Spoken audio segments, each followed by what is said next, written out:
Selamat pagi saudara, apa kabar Anda hari ini? Senang sekali saya Linda Wirawan dapat kembali menjumpai Anda di program Sapa Sulsel edisi kali ini. Seperti biasa kami akan menghadirkan beragam informasi unik dan menarik tentunya untuk menikmati aktivitas Anda di pagi hari ini.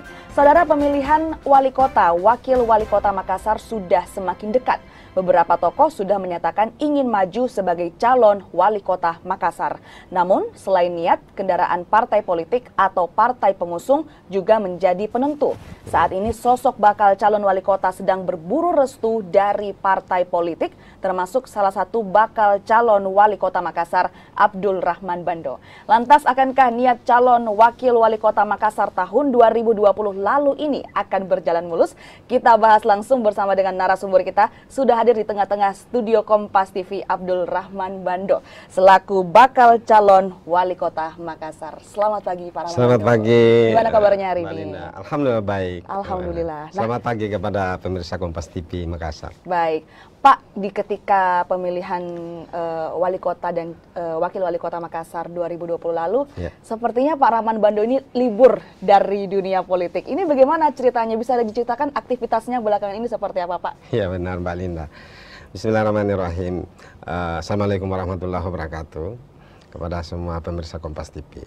Jadi Mbak Linda, tahun 2020 yang lalu, tepatnya pada tanggal 9 Desember 2020, saya mengikuti kontestasi pemilihan wali kota dan wakil wali kota Makassar pada waktu itu, dan setelah hasil pilkada Makassar itu diumumkan KPU, dinyatakan menjadi pemenang adalah Bapak Muhammad Randam Pomanto berpasangan dengan Ibu Fatmawati Rusdi.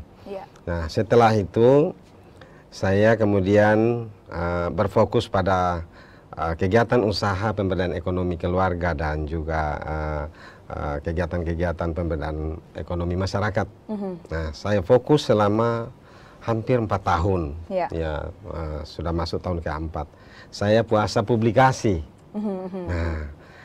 Sehingga baru kira-kira 1 bulan terakhir ini, setelah semakin mendekati perhelatan Pilkada Serentak 2024, saya duduk bersama dengan keluarga, duduk bersama dengan istri dan anak-anak untuk minta pendapat. Lalu kemudian mendengarkan aspirasi dari jaringan-jaringan yang dulu banyak membantu kami pada perjuangan. Juga pada saat saya masih aktif sebagai kepala dinas di Kota Makassar, di beberapa dinas yang saya diamanahkan oleh wali kota. Mayoritas menginginkan saya untuk ikut kembali berjuang, meyakinkan partai, meyakinkan masyarakat, mudah-mudahan bisa dapat kesempatan untuk ikut kontestasi Pilwali Makassar. Beberapa hari terakhir ini kita bisa melihat baliho Anda ini untuk sebagai calon wali kota maju di Pilwali Makassar seperti itu. Apakah Anda sudah mendeklarasikan diri sebelumnya untuk ikut kontestasi Pilwali ini, Pak? Tentu bismillah, bahagian dari upaya bisa ikut serta adalah langkah pertama itu meyakinkan partai. Karena untuk dipahami bahwa bisa kita dapat tiket maju di Pilwali atau Pilkada Serentak nanti itu adalah usungan partai. Salah satu juga bisa lewat jalur independen, tapi itu sudah lewat dan terlalu berat. Oleh karena itu tersisa lewat partai. Oleh karena itu harus ada langkah-langkah konkret yang dilakukan oleh semua bakal calon yang mendeklarasikan dirinya mau maju, untuk kita sama-sama berkompetisi mensosialisasikan diri kepada masyarakat Makassar yang nanti pada akhirnya akan kita evaluasi melalui kajian ilmiah, kajian survei, baik itu dilakukan secara personal oleh para bakal calon, termasuk saya, juga mungkin akan dilakukan evaluasi kajian ilmiah oleh partai-partai yang ada perwakilannya duduk di DPR di Kota Makassar sekarang. Lantas apakah Anda sudah mendaftar di partai-partai atau seperti apa, Pak? Sampai dengan hari ini kami telah mendaftar di 3 partai, yaitu pertama Partai Demokrat, karena kebetulan saya bahagian dari Partai Demokrat. Yang kedua Partai Kebangkitan Bangsa. Dan yang ketiga kemarin adalah Partai Hati Nurani Rakyat atau Partai Hanura. Hari ini insya Allah saya dan teman-teman akan mendaftar di Partai Amanat Nasional. Saya dapat kabar bahwa Anda datang langsung seperti itu. Diri sendiri datang langsung, tidak pakai perwakilan untuk mendaftarkan keseriusan Anda seperti itu. Tanggapan Anda seperti apa? Ya, saya ini bukan ketua partai. Lah karena itu saya harus tunjukkan bahwa saya serius mau maju di kontestasi Pilwali Makassar. Salah satu bentuk keseriusan itu adalah saya datang langsung mengambil formulir di partai-partai yang saya berharap bisa diusung. Jadi kalau bakal calon lain yang diwakili, apakah nggak serius atau seperti apa ini, Pak? Tentu bukan itu otomatis jadi gambaran. Tetapi bagi saya, kan sebagian juga yang mau maju itu ada yang ketua partai. Ya, saya ini harus membuktikan bahwa saya harus hadir langsung untuk, kecuali betul-betul ada kegiatan yang sangat bertepatan lalu kemudian partai sudah mengagendakan pada jam yang sama, apa boleh buat? Ya, pasti LO yang mewakili. Oke, nah tadi Bapak sudah mengatakan sudah mengambil formulir pendaftaran di beberapa partai. Apakah masih ada partai lain yang Anda sasar, Pak Rahman Bando? Insya Allah kita masih terus akan berburu tiket ya di beberapa partai, karena untuk dipahami bahwa di Makassar ini tidak satupun partai yang bisa mengusung utuh. Dari 11 partai yang lolos ke DPRD Kota Makassar yang saya tahu itu, yang paling tinggi jumlah kursi, perolehan kursinya itu adalah Partai Nasdem dengan 8 kursi. Itu pun masih harus berkoalisi. Disusul ada 3 partai yang memperoleh 6 kursi, yaitu Partai Gerindra, kemudian Golkar dan PKS. Lalu ada partai yang memperoleh 5 kursi, yaitu P3, PKB, dan PDI Perjuangan. Baik. Lalu ada dua partai yang memperoleh 3 kursi, yaitu Partai Demokrat dan Partai Amanat Nasional. Kemudian ada 2 kursi Partai Hanura dan 1 kursi Partai Perindo. Inilah kemudian yang akan menjadi perebutan dari para bakal calon yang sekarang ini mendeklarasikan diri mau maju. Nah tadi Bapak sudah mengambil formulir pendaftaran di beberapa partai. Namun banyak juga tokoh-tokoh lain yang juga ingin maju menjadi bakal calon yang juga turut mendaftar di partai yang sama dengan partai dari Pak Rahman Bando. Seberapa optimis Anda ini? Saya harus mengatakan bahwa dalam kacamata partai politik semakin banyak figur yang mendeklarasikan diri mau maju, itu berarti semakin banyak pilihan. Dan tentu rakyat pun juga semakin banyak alternatif pilihan. Nah, oleh karena itu tentu yang menjadi ukuran nanti adalah apa gagasan yang kita mau persembahkan kepada rakyat Makassar jika seandainya kita dikasih kepercayaan oleh partai. Apa konsep, apa ide-ide yang kira-kira mau ditawarkan, yang kemudian dalam bahasa calon itu disebut dengan visi dan misi. Nah, saya pribadi dengan pengalaman mengelola birokrasi di Makassar lebih 20 tahun, tentu banyak hal yang sudah saya lakukan, tapi masih jauh lebih banyak yang pengen saya lakukan seandainya dapat kepercayaan. Banyak inovasi-inovasi yang telah kita lakukan, kita persembahkan, tapi masih banyak juga kebutuhan rakyat yang diharapkan bisa dilakukan oleh pemerintah di masa yang akan datang. Apalagi yang namanya kemajuan peradaban, hari ini kebutuhan rakyat bisa dipenuhi oleh Pak Wali Kota, tapi akan ada kebutuhan lain yang diharapkan rakyat juga perlu dipenuhi esok hari. Nah karena itu saya mau hadir, mudah-mudahan saya bisa menjawab harapan masyarakat itu. Mudah-mudahan bisa hadir dan juga menjawab harapan dari masyarakat seperti itu, Pak, dengan visi misi yang ditawarkan ke partai politik. Kita akan membahas, Pak, mengenai visi misi program apa saja yang Pak Rahman Bando miliki. Namun kita jeda sejenak, saudara jangan kemana-mana, tetap bersama kami di Sapa Sulsel.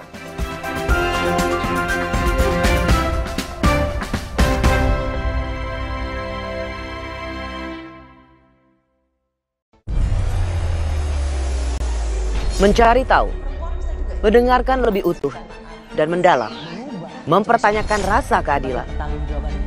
Saya mau minta klarifikasi. Klarifikasi. Ini tanggung jawab. Bapak malu nggak sih? Apakah saya dengar permintaan maaf yang benarkah backingnya para jenderal orang-orang sekarang? Kita mengingatkan penguasa, menghibur yang papa. Rosi.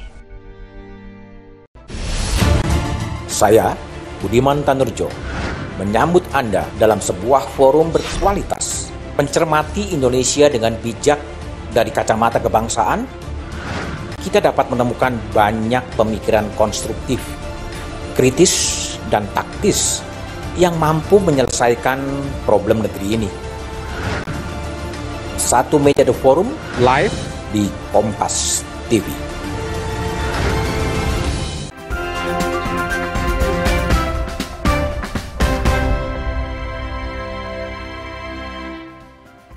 Baik, terima kasih saudara, Anda masih bersama kami di Sapa Sulsel. Kita masih bersama dengan Abdul Rahman Bando. Pak Rahman, tadi kita sudah berbicara banyak terkait dengan proses pendaftaran Anda di partai politik dan juga strategi, yaitu visi misi yang Anda tawarkan. Anda sempat menjabat sebagai beberapa jabatan strategis di pemerintah Kota Makassar. Lantas kemudian program dan solusi apa yang Anda tawarkan jika misalnya maju menjadi calon bakal wali kota Makassar, Pak? Ya. Saya memberikan tagline di beberapa gambar yang saya sebar itu. Tagline-nya itu adalah kerja yang rakyat butuhkan. Kenapa saya angkat ini? Pada saat saya jadi kepala dinas, saya mencoba berinteraksi dengan masyarakat yang ada dalam ruang lingkup tupoksi saya. Nah, ternyata banyak hal yang oleh kita pemerintah melakukan program itu, kegiatan itu, tapi ternyata kebutuhan rakyat bukan itu yang pas diinginkan. Nah, lalu saya katakan bahwa ternyata pelibatan masyarakat di dalam melakukan perencanaan itu penting sekali. Nah, karena itu salah satu kunci suksesnya adalah kita gerak bersama. Maka kami katakan Gerakan Bersama Membangun Makassar atau Gerbang Makassar. Itu saya tulis tagline besarnya Gerbang Makassar. Memang visi misi kita ini masih dini, karena tentu ini kan belum pasti kita jadi calon atau belum resmi jadi calon dan juga belum punya pasangan. Tapi saya pikir harus ada gambaran besar yang kita tawarkan kepada rakyat Makassar bahwa apabila saya dikasih kesempatan, saya nanti akan bekerja sesuai dengan yang dibutuhkan rakyat. Apa yang dibutuhkan rakyat kita di Makassar? Pertama ya, tentu kita harus berpikir soal bagaimana solusi kemacetan yang dari hari ke hari terus meningkat tingkat kemacetannya. Seiring dengan peningkatan jumlah penduduk dan peningkatan jumlah armada kendaraan yang ada di dalam kota kita ini. Yang kedua, mengenai masalah kebersihan dan penanganan sampah. Yang ketiga, mengenai masalah lingkungan. Perlu dipahami bahwa kita ini karena kita kota besar, kota metropolitan, tidak bisa kita menghindar dari polusi. Tetapi harus ada upaya-upaya konkret untuk mengendalikan atau menekan laju peningkatan polusi lingkungan kita. Yang berikutnya adalah mengenai ketersediaan air bersih. Di beberapa wilayah kita seperti di Biringkanaya, di Ujung Tanah, di Tallo, atau di wilayah utara kota, itu pada musim-musim kemarau itu selalu mengeluh, termasuk di Tamal Andrea. Nah, tentu ini pemerintah kota yang ada saat ini di bawah pimpinan Bapak Muhammad Ramdan Pomanto terus melakukan upaya-upaya penanganan dan penyelesaian. Tapi seiring penambahan jumlah penduduk juga terus membutuhkan air bersih yang banyak. Oleh karena itu, saya berpikir ke depan kita sudah saatnya menambah tempat pengolahan air bersih dengan menambah beberapa titik. Sekarang ini yang ada di Macini Sombala dengan Abdullah Deng Sirua. Saya kira ke depan kita pikirkan harus ada di Sungai Tallo, harus ada di tambah lagi ke wilayah timurnya Indonesia untuk mensuplai air bersih di wilayah timur, terutama di wilayah Kecamatan Biringkanaya dan Kecamatan Tamalandra. Kan ironi, air itu melintas dari Lekopaci sampai dengan Antang, kemudian masuk di Desirua. Tapi di hampir beririsan yang dilewati itu kekurangan air pada saat musim kemarau, yaitu di Biringkanaya. Ini kan harus ada langkah-langkah konkret. Nah, yang lain mengenai PK5, pedagang kaki lima, harus ada upaya-upaya standarisasi. Kita tidak boleh kemudian menafikan bahwa PK5 itu adalah bahagian dari kegiatan usaha masyarakat untuk membangkitkan ekonomi keluarga mereka, dan ini tidak bisa kita kemudian hilangkan. Tapi bagaimana menata kelola sehingga ini rapi, sehingga kita bisa betul-betul menjadi kota dunia, kota yang standarnya bisa dipersamakan dengan kota-kota besar di belahan bumi yang lainnya. Baik, yang kalau tadi Anda katakan mengenai infrastruktur, kemacetan, lingkungan, lantas apakah untuk peningkatan SDM dan juga kesejahteraan masyarakat juga Anda sasar? Saya lanjutkan. Juga problematika di layanan pendidikan dan layanan kesehatan. Problemnya yang ada sekarang adalah ketidakseimbangan kelembagaan. Yang saya ingat pada saat terakhir saya jadi Kepala Dinas Pendidikan, saya mulai di awal itu pada saat awal saya dilantik, itu jumlah sekolah dasar di Makassar itu yang negeri, itu 363. Ya. Tetapi SMP negerinya hanya 45. Lalu SMA-nya pada saat itu tahun 2019 itu hanya 22 SMA negeri ditambah 10 SMK. Iya. Coba itu Pak Linda, ini sangat tidak seimbang. Apa yang terjadi? Banyak sekali ketika PPDB atau penerimaan peserta didik baru ribut terus karena semua anak-anak Makassar yang khususnya untuk ekonomi menengah ke bawah itu semuanya mau masuk di sekolah negeri. Pastinya Pak ya. Bagi yang mampu ekonominya, bahkan dari TK dia masukkan di sekolah swasta yang luar biasa fasilitasnya. Tapi kan tidak semua orang mampu. Oleh karena itu, waktu saya jadi Kadis Pendidikan, saya bilang sama teman-teman, ini harus kita tambah ini SMP. Nah, alhamdulillah, saya dan teman-teman di dinas itu berhasil dalam durasi waktu 3,5 bulan. Saya bertugas di dinas, kami tambah 10 SMP negeri waktu itu. Dan puncaknya pada 2 Mei 2019 itu 10 SMP negeri itu sudah diresmikan di lapangan Karebosi dalam momentum Hari Pendidikan Nasional yang pada waktu itu diresmikan oleh Pak Wali Kota, Pak Muhammad Ramdan Pomanto. Itu luar biasa, dan hari ini alhamdulillah ke 10 SMP itu yaitu SMP 46, SMP 4 di Latimojong, kemudian SMP 47 di Macini, SMP 48 di Gunung Sari, SMP 49 di Katangka, perbatasan Goa, lalu SMP 50 di Jalan Muhammadiyah, SMP 51 di Parindring Tamangapa, SMP 52 di Karwisi, di depannya kantor DPR Provinsi Sulawesi Selatan, lalu SMP 53 di Jalan Samiun, di sampingnya kantor Camat Ujung Pandang, SMP 54 di jalan di Kelurahan Tanjung Merdeka, dan SMP 55 di paling ujung selatan di Kelurahan Barombong. Ini sudah menematkan 3 kali penempatan dengan jumlah alumni yang saya dapat informasi dari teman-teman di dinas sekarang ini, karena saya sudah 4 tahun lebih meninggalkan dinas pendidikan. Itu kurang lebih 6.000 anak-anak Makassar sudah tamat dari 10 SMP. Sudah tamat dari 10 Siap. SMP yang Anda kemudian buat seperti itu ya Pak ya. Tetapi ini belum cukup. Belum cukup Pak? Belum cukup.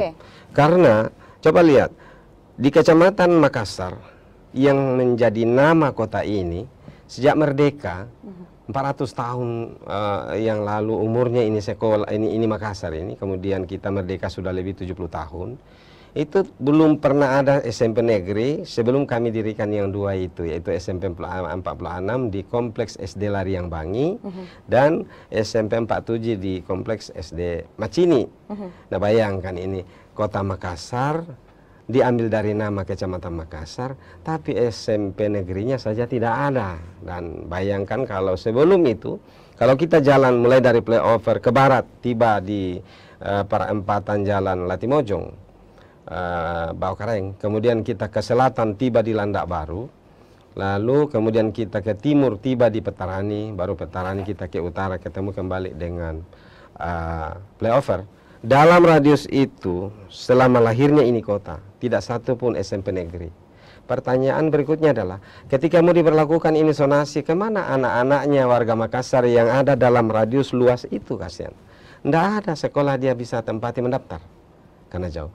Hari ini kita masih lihat kalau misalnya di Banta-Bantaeng itu mestinya ada dekat situ, di mengungsi di Baru, kemudian di Rapocini, itu masih jauh dari. Masih jauh dan masih belum cukup seperti itu Pak. Belum, masih harusnya ada panjang tambahan. Perjuangan seperti itu. Kita masih akan ngobrol banyak terkait dengan apa kemudian program-program selanjutnya yang Anda ingin buat. Namun kita jeda sejenak, saudara, jangan kemana-mana, tetap bersama kami di Sapa Sulsel.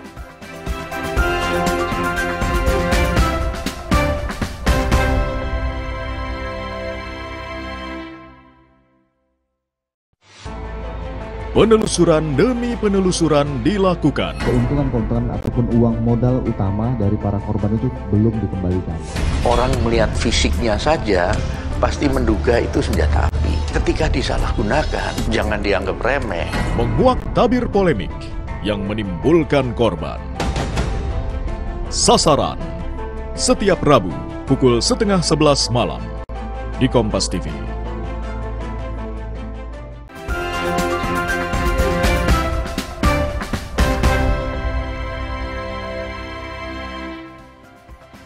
Baik, terima kasih saudara, Anda masih bersama kami dan kita masih bersama dengan Abdul Rahman Bando. Tadi membahas banyak sekali mengenai permasalahan-permasalahan yang ada di Kota Makassar. Dan kalau kita melihat Pak di ajang tahun 2024 ini, sebelumnya Anda pernah maju bersama dengan Munafri Arifuddin di Pilwalkot 2020. Dan di tahun ini, di 2024, Munafri Arifuddin sudah hampir dikatakan akan diusung oleh Partai Golkar. Bagaimana Anda melihat, apakah nanti menjadi rival atau menjadi seperti apa, Pak? Ya, bisa menjawab nanti itu partai. Jadi partai nanti akan menentukan siapa diusung oleh partai apa. Nah, kalau pada akhirnya partai kami masing-masing berbeda, itu berarti kita akan menjadi rival. Dan saya kira ini tidak masalah, karena toh rakyatlah yang akan menentukan siapa yang diterima oleh hati nuraninya. Oke. Apa kemudian strategi Anda agar bisa dilirik oleh partai politik, Pak? Pertama, saya menyebarkan alat peraga sekarang ini berupa baliho, billboard, kemudian banner, spanduk. Ini untuk meningkatkan kembali popularitas yang dimana tentu ada di antara rakyat Makassar yang sudah mulai terkikis memori ingatannya terhadap saya karena 4 tahun hilang dari hiruk pikuk publikasi politik. Nah, yang kedua, tentu kita terus meyakinkan masyarakat melalui media online, televisi, dan terima kasih seperti Kompas TV ini memberi saya ruang untuk kita menyampaikan kepada rakyat Makassar bahwa banyak hal-hal yang insya Allah kita akan persembahkan. Misalnya tadi saya menyampaikan bagaimana kita mau membenahi pendidikan, layanan kesehatan. Ya, misalnya di Makassar ini sekarang penduduk kita sudah tembus 1,7 juta lebih. Tetapi kita punya puskesmas itu hanya 47. Tentu tidak cukup dengan ini. Kita perlu menambah puskesmas di Makassar. Kemudian kita baru memiliki 1 rumah sakit daerah. Meskipun Pak Wali juga sudah mau menambah kemarin, tapi hari ini belum selesai dengan baik. Nah, tentu ke depan kita mau tambah, kita mau lanjutkan program Pak Wali itu untuk menambah rumah sakit. Minimal kita jadikan rumah sakit daerah itu 3-4. Kenapa kemudian Anda masih mau ingin maju di kontestasi 2024 ini, Pak? Mengingat tahun 2020 kemarin banyak sekali yang dikorbankan, salah satunya adalah posisi ASN, Pak. Saya kemudian mengambil pilihan pensiun dini untuk ikut di kontestasi pilkada. Karena saya memiliki gagasan-gagasan yang ingin saya persembahkan kepada masyarakat Makassar, ide-ide dan konsep yang kalau saya hanya level kepala dinas, belum tentu saya bisa wujudkan karena kewenangannya terbatas. Nah, kemudian kita ingin mudah-mudahan bisa rakyat beri kepercayaan dan partai membukakan pintu. Itu kita melanjutkan gagasan-gagasan itu. Misalnya kita menata objek wisata di Makassar ini, salah satu objek wisata alam itu wisata alam mangrove di Lantebung yang kemudian kami memulai dari dasar itu menggagas. Kalau Mbak Dinda pernah jalan-jalan ke sana, itu adalah gagasan kami juga yang kita tidak bebani anggaran APBD, tapi kami kemudian membangun kerjasama dengan lembaga internasional untuk kita bangun dan namanya International Farm for Agriculture Development. Dan kita dari 15 kabupaten kota penyelenggara itu di Indonesia menempati posisi terbaik di Indonesia, sehingga saya alhamdulillah sampai diberi reward untuk mempresentasikan di Roma, Italia mengenai gagasan dan strategi saya melakukan pemberdayaan ekonomi masyarakat pesisir dan pulau di Makassar ini.